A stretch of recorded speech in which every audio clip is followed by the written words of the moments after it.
សាងភពថ្នាយខ្ញុំមានម្ចាស់ព្រៃភ្នំជួយជីសាងសីលោកដឹងរឿងពិតថាស្នេហ៍ភក្តីហៀវកម្មអប្រៃឲ្យព្រាត់គ្នាបានណាអូនចាំបានទេកាលនៅក្នុងវត្តទៀងអូនណាស្បែកស្បត់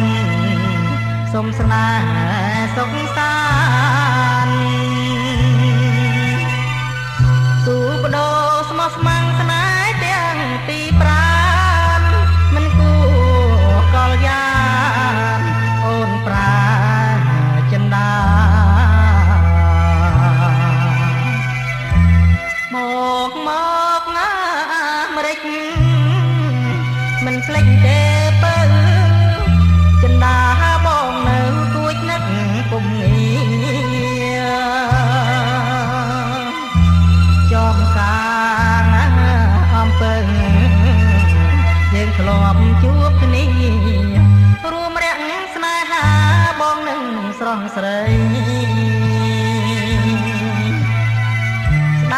ប៉ុនលោកស្នេហ៍បងខំថាហេដាំ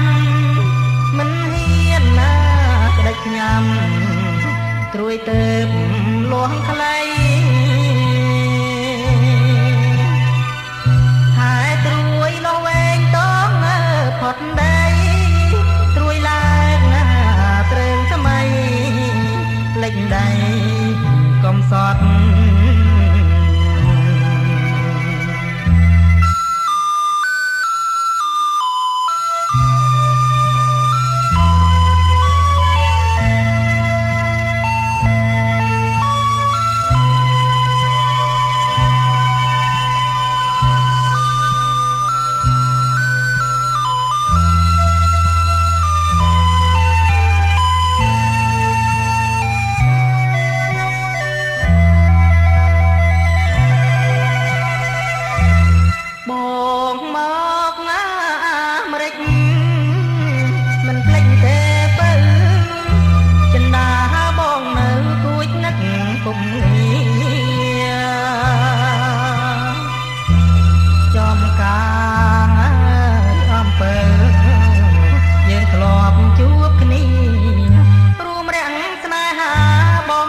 ស្រស់ស្រី